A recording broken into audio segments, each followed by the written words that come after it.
Hello student and friends, मेरा नाम अजय। आज हम एक ऐसे टॉपिक पे डिस्कस करेंगे जिसका नाम है वोल्टेज। हालांकि ये एक ऐसा टॉपिक है जिससे बहुत सारे स्टूडेंट कंफ्यूजन में रहते हैं। जैसे कितने टाइप्स के वोल्टेज का नाम सुन लेते हैं तो वो कंफ्यूज हो जाते हैं। जैसे अगर मैं बात करूं तो अगर पोटेंशियल बोले तो उनको यही नहीं समझ में आता कि पोटेंशियल ही वोल्टेज है, या और भी इसके अंतर्गत आते हैं जैसे ईएमएफ हो गया। तो ईएमएफ भी हम देखेंगे यहाँ पे। डिफरेंशियल मतलब वोल्टेज डिफरेंस क्या है, वोल्टेज ड्रॉप क्या है, या पोटेंशियल डिफरेंस क्या है, ये सारी चीजें हम यहाँ पे देखेंगे। टर्मिनल वोल्टेज क्या है ये भी हम देखेंगे। तो इस वीडियो को आप पूरा देखना, 100% श्योर है कि आपको समझ में आएगी। तो सबसे पहले हम आपको बता दें कि क्या क्या हमें पढ़ना पड़ेगा इस टॉपिक्स में। तो याद रखना ये पहली वीडियो है वोल्टेज के लिए। तो हम क्या क्या पढ़ेंगे, सबसे पहले हम वोल्टेज पढ़ेंगे, वोल्टेज। इसके बाद हम पढ़ेंगे ईएमएफ, इलेक्ट्रोमोटिव फोर्स, ये भी वोल्टेज के कैटेगरी में ही आता है। इसके बाद हम क्या पढ़ेंगे, पोटेंशियल डिफरेंस।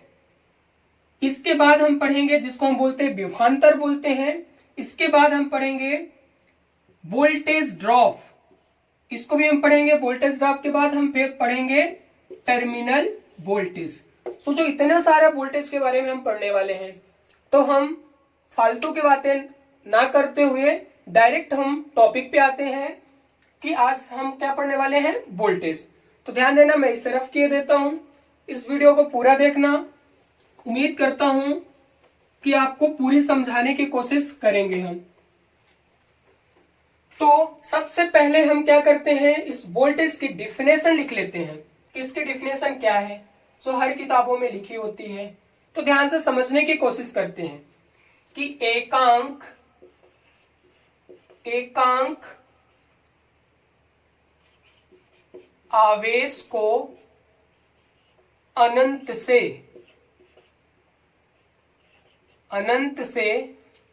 एकांक आवेश को अनंत से किसी बिंदु तक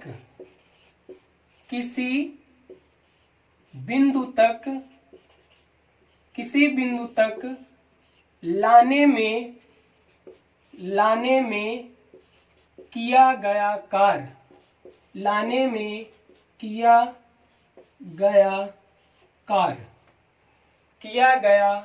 कार्य क्या कहलाता है, विभव यानी वोल्टेज। हम इसी को पोटेंशियल भी कहते हैं। तो क्या कहलाता है, वोल्टेज कहलाता है। अब हम समझते हैं कैसे। तो क्या बोला, इनफाइनाइट से, मतलब हम समझा, ये आपको अच्छी तरह पता है, ये सिंबल होता है इनफाइनाइट का। तो ये इनफाइनाइट का अगर एकांक आवेश का मतलब है एक पर यूनिट आवेश। तो अनंत से कहां तक, किसी भी बिंदु तक, मान के चलते इस पॉइंट तक यही वाला आवेश लाने में जितना काम किया जाता है, यहां पे क्या करेगा, वर्क करेगा। जितना भी काम किया जाता है वो क्या कहलाता है आपका, मैं यहां पे लिखे दे रहा हूं, वोल्टेज यानी विभव। तो यहां पे लिख लो विभव या वोल्टेज, इसको हम V से डिनोट करते हैं। और किया गया कार्य हिंदी में क्या लिख सकते हैं, किया गया कार्य बटे क्या हो जाएगा, आवेश। तो ध्यान से समझना कि वर्क को हम किससे डिनोट करते हैं, वर्क को हम डिनोट करते हैं W से। तो यहां पे लिख लेते हैं W, और आवेश को हम Q से डिनोट करते हैं। तो मैथमेटिकल फार्मूला में अगर पूछता है तो भी आप बता दोगे। चलो ध्यान देना। अब क्या है, अगर हम यूनिट की बात करें, मैथमेटिकल फार्मूला में कैसे बताओगे आप, V = W/Q। अगर यहीं पे बात करें यूनिट की, किसकी बात करें? यूनिट की। यूनिट यानी मात्रक। तो इसके क्या क्या मात्रक है? मोस्ट इंपॉर्टेंट है, आप इसे ध्यान से देखना। तो जो पहला मात्रक है, जो सबका फेमस है, सबको ही जानता है, बोल्ट होता है। बोल्ट। बोल्ट के अलावा भी इसके मात्रक होते हैं, तो मैं अथवा कर करके लिखूंगा, और करके। जो दूसरा मात्रक है तो यहीं से निकल के आया है। डब्लू कार का मात्रक क्या होता है? जूल होता है। तो क्या लिख देंगे? जूल।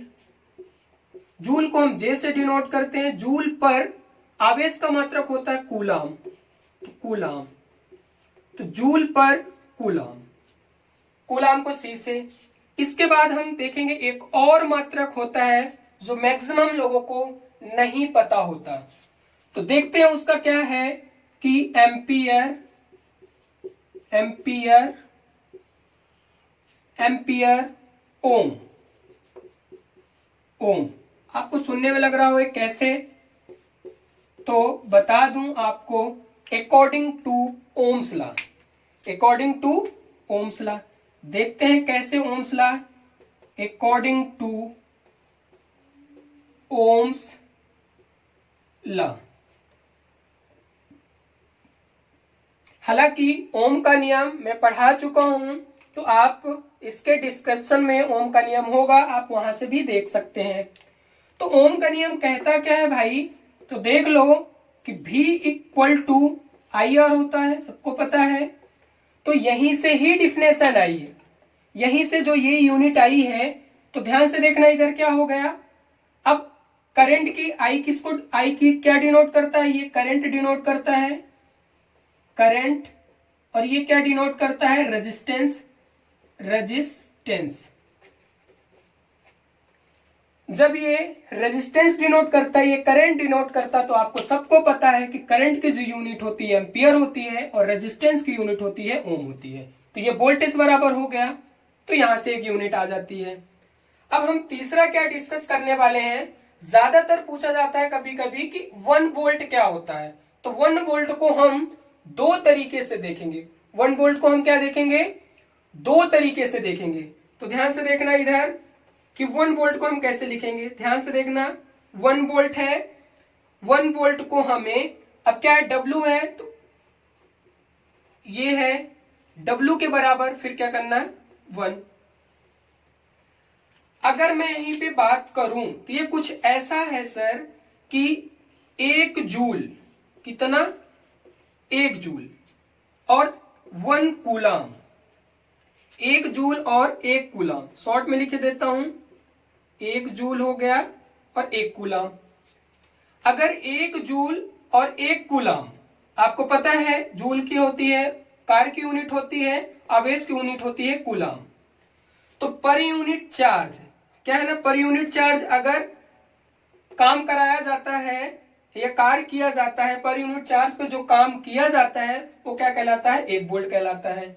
चाहो तो थोड़ा सा लिख लो कि per unit charge, per unit charge, per unit charge में जितना काम किया जाता है, कितना काम किया जाएगा? अगर 1 जूल कार्य किया जाए, 1 जूल क्या किया जाए? वर्क किया जाए। तो 1 जूल वर्क किया जाएगा तो वो क्या हो जाएगा सर? 1 वोल्ट हो जाएगा। याद रखना, 1 वोल्ट, 1 वोल्ट। तो पहला तरीका तो ये हुआ। पहला तरीका में अंडरलाइन कर लेते हैं, इसे बॉक्स के अंदर बंद कर लेते हैं। अब हम दूसरे तरीके से देखेंगे कैसे 1 ओम को डिफाइन करना है। ध्यान से देखना, एक एक चीज को हम डिस्कस करेंगे और कोई भी चीजें छोड़ेंगे नहीं। अब दूसरे तरीके से हम कैसे कर सकते हैं? ध्यान से देखना कि V इक्वल टू IR। तो IR ये कैसा है? तो आपको बता दूं कि हमको क्या है? 1 वोल्ट देखना है। तो 1 वोल्ट को देखने के लिए यहां पे 1, यहां भी 1। अब इसे भी हम बॉक्स के अंदर कर लेते हैं। ये क्या बोल रहा है इसको भी हम देख लेते हैं, या हम इसको भी लिख लेते हैं। तो ध्यान से देखना और ध्यान से सुनना। 1 ओम रेजिस्टेंस में, रेजिस्टेंस की यूनिट ओम होती है, तो यहां पे लिखे भी लेते हैं तो समझ में आएगा कि 1 ओम, 1 ओम किसमें, रेजिस्टेंस में, आर लगा है ना तो रेजिस्टेंस में, 1 ओम रेजिस्टेंस में अगर 1 एम्पियर की धारा प्रवाहित करती है या प्रवाहित किया जाए 1 एम्पियर की धारा, ये लिख दे रहा हूं, धारा प्रवाहित की जाए तो क्या कहलाएगा सर, 1 वोल्ट कहलाएगा, 1 वोल्ट। उम्मीद करता हूं इतना समझ में आया होगा। तो आप लोग अगर समझ में नहीं आए तो इस वीडियो को दोबारा देख लेना। अगर मैं इसे दोबारा समझाऊंगा तो टाइम ज्यादा हो जाएगा, अभी हमें थोड़ी और से भी डिस्कस करना है ताकि ये वोल्टेज खत्म हो जाए, तो हम फिर बाद में डिस्कस करेंगे अपना पोटेंशियल डिफरेंस या ईएमएफ। तो ठीक है, आप स्क्रीनशॉट इसका ले लो, इसके बाद हम और देखते हैं इसके बारे में। और लास्ट में हम आपको ये भी बताएंगे कि वोल्टेज की मतलब समझने के लिए कि वोल्टेज एक्चुअल में है क्या, वो भी चीजें हम आपको बताएंगे। तो आप स्क्रीनशॉट ले लो, ठीक है। अब मैं इसे रफ किए दे रहा हूं, तो ध्यान से समझना, आपको एक भी चीजें छोड़ेंगे नहीं। अगर वीडियो आपको पसंद आ रही है तो आप लाइक कर दो, और अगर नए हो तो इस चैनल को सब्सक्राइब कर लो ताकि आपको नेक्स्ट वीडियो के अपडेट आपको मिल जाए। तो अब हम क्या देखने वाले हैं, जो वोल्टेज को समझने के लिए कि एक्चुअल में वोल्टेज है क्या, वो चीज हम समझते हैं। तो आप ये मान लो कि वोल्टेज एक प्रकार का फोर्स होता है। अगर देखा जाए एक्चुअल में तो एक प्रकार का क्या है, एक प्रकार का जो वोल्टेज होता है, तो एक प्रकार का क्या है, फोर्स है, यानी बल है, बल या फोर्स। ध्यान से समझना कि अगर हम डिफिनेशन कैसे बना पाएंगे, तो डिफिनेशन ये है कि जो बल किसी परिपथ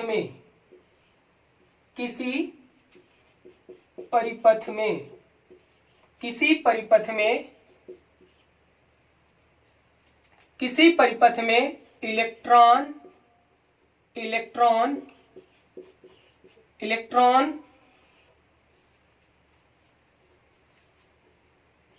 बहने में प्रेरित करता है, इलेक्ट्रॉन बहाने में या इलेक्ट्रॉन को फ्लो कराने में, बहाने में ऐसा भी बोल सकते हो, इलेक्ट्रॉन को बहाने में मतलब फ्लो कराने, बहाने का मतलब क्या है, फ्लो कराने में, बहाने में प्रेरित करता है, बहाने में प्रेरित या मदद करता है, प्रेरित करता है, क्या कहलाता है, सिंपल सा है, विभव या वोल्टेज, विभव या पोटेंशियल या वोल्टेज, इसी के नाम होते हैं। तो भैया है क्या, ये समझ में नहीं आया कि जो बल प्रेरित करता है क्या है, तो इसे ध्यान से देखना, आपको क्लियर समझ में आएगा कि एक टाइप का फोर्स है, इलेक्ट्रॉन को बहाने में या जो इससे प्रेरित करता है वही क्या कहलाता है, वोल्टेज कहलाता है। अब इसे हम डायग्राम के द्वारा समझ लेते हैं तो हमारे लिए बहुत ही आसान हो जाएगा समझना। तो एक मैं डायग्राम बनाने की कोशिश करता हूं, अब बस ध्यान से देखना। तो मान लेते हैं ऐसा कुछ है,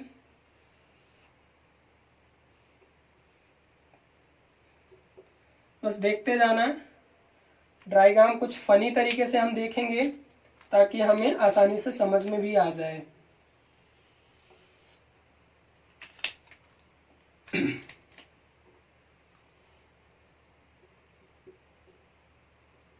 तो ये हुआ,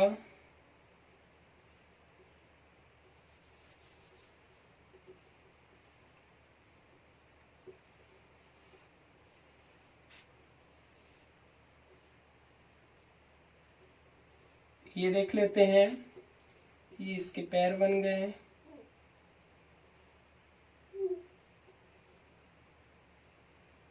ये इसके हाथ हो गए,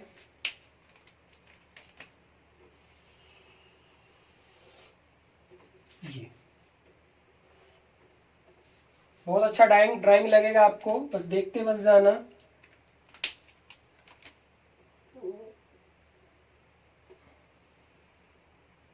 आपको मेन क्या है ना, समझ में आना चाहिए कैसा है, बस डायग्राम चाहे जैसा भी हो, को डायग्राम पे ज्यादा नहीं जाना है, बस आपको समझ बस में आना चाहिए कि क्या बना है, कहना क्या चाहता है।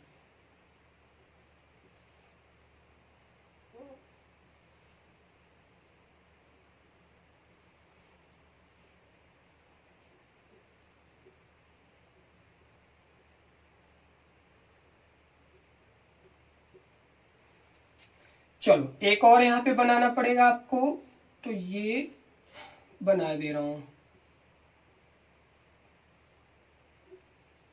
ये कैप वाला पर्सन है,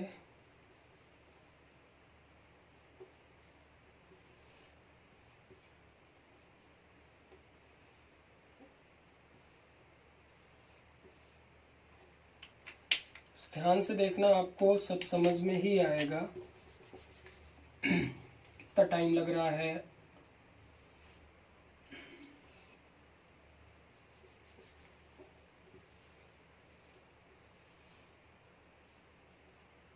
बस बन गया भैया।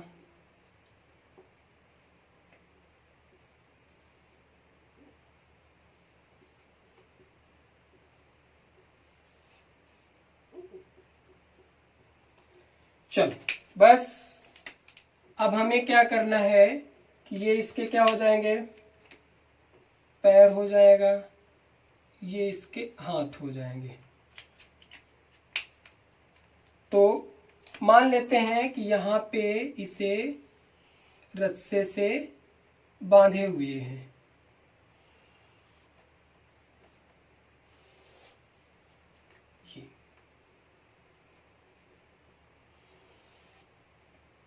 चलो तो यहाँ पे एक रस्सा बना देते हैं, ये या रोप जिसको है, तो ये क्या कर रहा है कि इस रस्से को खींच रहा।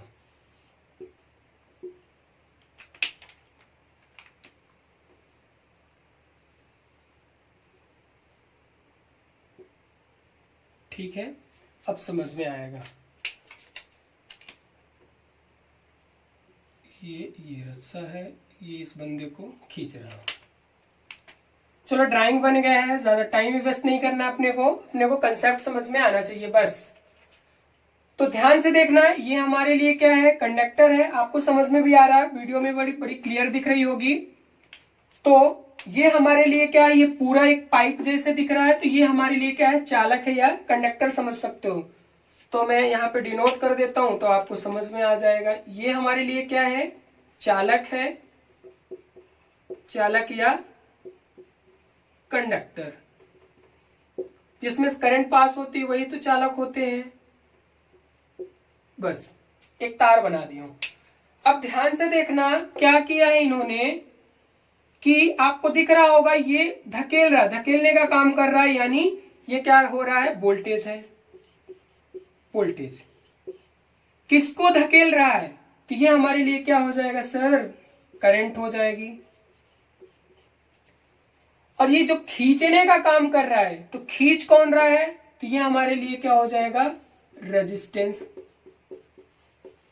देखो आसानी से समझ में आ गए। हम आपको वोल्टेज से भी ये समझ रहा है कि एक टाइप को फोर्स दे रहा है, धक्का दे रहा है, वही हमारे लिए क्या हो जाएगा, वोल्टेज हो जाएगा। इसको हम करंट को I से डिनोट करते हैं, ये हमें V से डिनोट करते हैं, इसे हम किससे डिनोट करते हैं, R से डिनोट करते हैं। तो यहीं से ओम का लॉ लागू हो जाता है।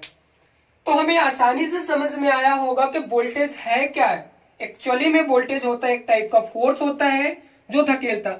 अब कुछ लोग बोल रहे होंगे सर डिफिनेशन में तो लिखा है इलेक्ट्रॉन को बहाने में मदद करता है या प्रेरित करता है, लेकिन यहाँ तो करंट आप लिखे हैं। तो भैया उनको हम बता दें कि जो करंट होता है, तो करंट की डिफिनेशन यही आपको मैंने बताई थी कि क्या करता है, इलेक्ट्रॉन को फ्लो कराने में जो वन डायरेक्शन होता है वही हमारा क्या कहलाता है, करंट कहलाती है। यानी हम बोल सकते हैं कि फ्री इलेक्ट्रॉन जो बहते हैं या फ्री इलेक्ट्रॉन जो मूव होते हैं और डिफरेंट डायरेक्शन में होते हैं वही हमारा करंट कहलाता है। हालांकि इलेक्ट्रिक करंट मैं पढ़ा चुका हूं, इसके डिस्क्रिप्शन लिंक में होगा, वहां से इलेक्ट्रिक करंट के बारे में आप पढ़ सकते हो। चलो और भी हम कुछ चीजें देख लेते हैं कि इस वोल्टेज का क्लासिफिकेशन क्या है। क्लासिफिकेशन वोल्टेज का देखते हैं।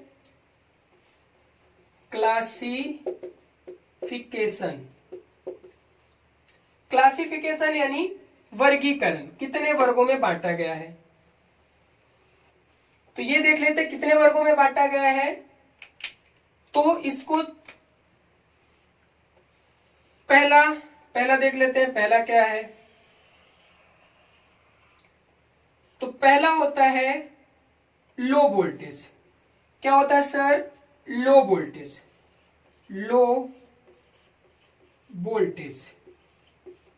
तो लो वोल्टेज क्या है? तो लो वोल्टेज मैं आपको बता दूं कि 0 वोल्ट टू 250 वोल्ट।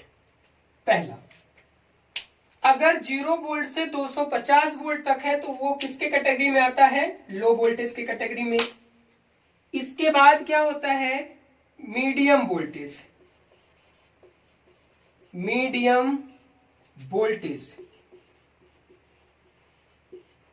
चलो मीडियम वोल्टेज देख लेते हैं भाई। तो मीडियम वोल्टेज होता है कि 250 वोल्टेज टू 650 यानी 650 वोल्ट, ये होता है। इसके बाद और देख लेते हैं अपना हाई वोल्टेज। हाई वोल्टेज कितना होता है? तो हाई वोल्टेज देखते हैं। हाई वोल्टेज होता है आपका 650 वोल्ट टू 11 केवी। 650 से 11 केवी तक होता है। यहां पे मैंने इसलिए लिख दिया क्योंकि जगह नहीं थी। इसके बाद है हमारा एक्स्ट्रा हाई वोल्टेज।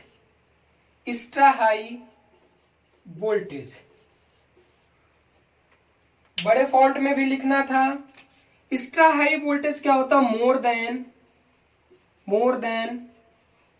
11 केवी। इसी को बोल देते हैं हम 11,000 वोल्ट से अधिक। 11,000 वोल्ट से अधिक। ठीक है, उम्मीद करता हूं कि ये समझ में आया होगा। यहां पे लिख सकते हो 11,000 वोल्ट। तो इसे मैं दोबारा लिखे दे रहा हूं कलर में ताकि आपको समझ में आ जाए। 650 वोल्ट टू, ये क्या है? 2। तो यहां पे हो जाएगा 11 वोल्ट। बस आपको दिख भी रहा होगा। ये दूसरा है, तीसरा है, ये चौथा है। तो उम्मीद करता हूं कि ये वोल्टेज वाली जो वीडियो है आपको आसानी से समझ में आई होगी। कल हम क्या देखेंगे? ईएमएफ या पोटेंशियल डिफरेंस क्या है। मैं तो चाहूं तो एक ही दिन पढ़ा दूं, बट प्रॉब्लम क्या है, वीडियो ज्यादा लंबी हो जाती है तो आप लोगों को ही प्रॉब्लम होगी। अगर आपको ये वीडियो पसंद आ रही है, अगर आपको अच्छा लग रहा है, अगर आपको नेक्स्ट वीडियो चाहिए तो आप प्लीज कमेंट करके बताइए ताकि मुझे भी अच्छा लगे, तो मैं आपको नेक्स्ट वीडियो जल्द से जल्द अपलोड कर पाऊं। Thank you.